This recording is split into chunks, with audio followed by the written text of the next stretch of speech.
Welcome back, everyone. Um, got a little bit further. I was able to basically gut pages of code to install the force-based motion for the ship. Still not quite tuned and dialed in, but it's rough and working. So basically from there, I'm scrolling up now to here has been changed. It was pages and pages and pages of code, and the real guts of it now have been brought down into here. Now, I'm going to run this. Like I said before, the main point was to allow the objects to move under physics so that they could have physics interactions, and I'm hoping you can see the mouse. Those cubes up at the top there, they're rigid bodies and they have the same mass as the ship.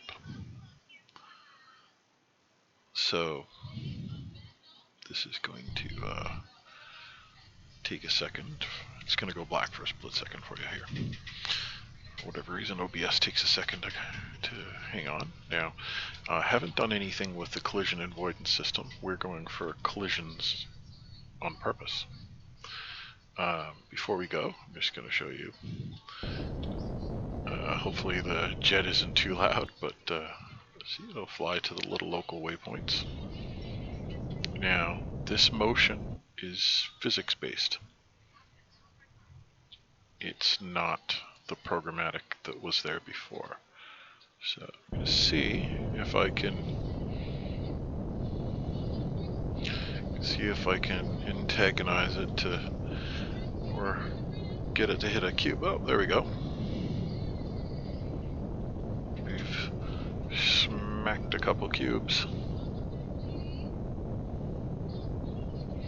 So the collisions we're seeing here, they are freebies. The fact that the ship won't pass through it is kind of a freebie. May have hit a point where, yeah, there we go. Changing power modes. And here, let's try. Oh, I gotta make the start on those engines, but yeah, there we go. As funny as this is, it will bounce off, over, under, and around. So if we bring the grid up, you can see it's a bit below grid here. And if you're trying to be nasty, you can actually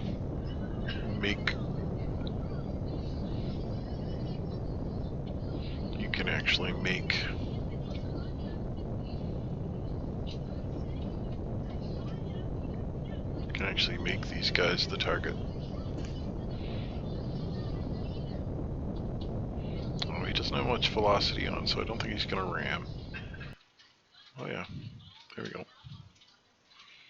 Anyhow, yeah, that's ships with collision. As always, if you've watched this stuff this long, you probably like this stuff, so yeah, thanks for watching, and I'll catch you in the next video.